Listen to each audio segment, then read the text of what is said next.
చిత్తూరు నగరంలోని జిల్లా పరిషత్ కార్యాలయం ఎన్టీఆర్ సమావేశ మందిరం నందు బుధవారం ఉదయం జిల్లా స్థాయి జెడ్పీ సమావేశం నిర్వహించారు.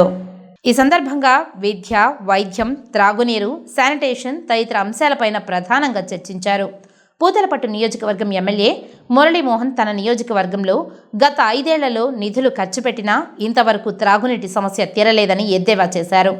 ఇప్పటికైనా జెడ్పీ అధికారులు దృష్టి సారించి శాశ్వత త్రాగునీటి పరిష్కారానికి చర్యలు చేపట్టాలని కోరారు. ఈ కార్యక్రమంలో ZP chairman Govindappa Srinivasulu, vice chairman Ramya, ZP స్త్రీ శిశు సంక్షేమ శాఖ కమిటీ చైర్మన్ భారతి మధుకుమార్, జిల్లా అధికారులు, చిత్తూరు ఎమ్మెల్యే గురజాల జగన్మోహన్, అన్ని నియోజకవర్గాల ఎమ్మెల్యేలు, ఎంపీటీసీ, జెడ్పీటీసీ అధికారులు తదితరులు పాల్గొన్నారు. ఇప్పటికీ కూడా గ్రామీణ ప్రాంతాల్లో పారిశుద్ధ్యం పనులకు సంబంధించిన అట్లాగే నీటి సమస్య కానీ ఎంతవరకు పరిష్కారం జరిగిందని మనం ఆత్మసాక్షితో ప్రశ్నించుకోవాలి. అన్న నీరు ప్రాణాధారం. అదొకటే కాదు, గ్రామీణ ప్రాంతాల్లో సురక్షితమైనటువంటి నీరు తాగక దాదాపు 60 నుంచి 70% మంది ప్రజలు అనారోగ్యం పాలవుతారు. ఇది ఇక్కడ వైద్య విభాగం అధికారులతో కూడా ఇది ధృవీకరించబడినటువంటి సత్యం.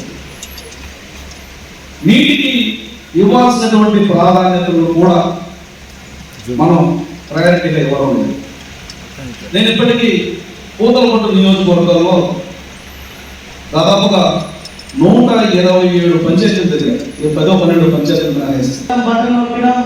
వాళ్ళు నమ్మించడం ఇవ్వించడం ప్రభుత్వం గత 5 సంవత్సరాలు నడిచింది తప్పితే ఎక్కడ కూడా పలానా రోడ్ వేస్తున్నాము, అది పంచాయతీ రాజ్ నిధులు కావచ్చు, జడ్పీ నిధులు కావచ్చు, ఎక్కడ కూడా మాకు ఎక్కడ ఒక శిలాఫలకం కానీ ఎక్కడ అభివృద్ధి చెందినట్టు నా నియోజకవర్గంలో నేను చూసిన ఏ ప్రాంతంలో కూడా డెవలప్మెంట్ లేదు. అది అధికారులు తప్పిదమో లేదా అధికారులు గైడ్ చేయలేదో లేదా అధికారం ఉన్న వాళ్ళ బాటని అధికారులు కూడా లొంగిపోయారో తెలియదు. కానీ ప్రజల చేత ఎన్నుకోబడిన ఏ ఒక్క నాయకుడైనా ప్రజలకు ఆన్సర్ చేయాలి. సో మేము కూడా ఈరోజు ఎన్నుకున్న ప్రజల చేత కాబట్టి రేపు పొద్దున మా జెడ్పీటీసీలు, ఎంపీటీసీలు కావచ్చు, సర్పంచులు కావచ్చు, ఎవరైనా కావచ్చు, ప్రజల సంక్షేమానికి కావాల్సిన అవసరాలు అంటే రహదారులు, వాటికి సంబంధించిన వీధి దీపాలు, లైట్లు, మురికి కాలువలు, ముఖ్యంగా ఈ 3 చాలా ఇంపార్టెంట్ కదా. మీరు కూడా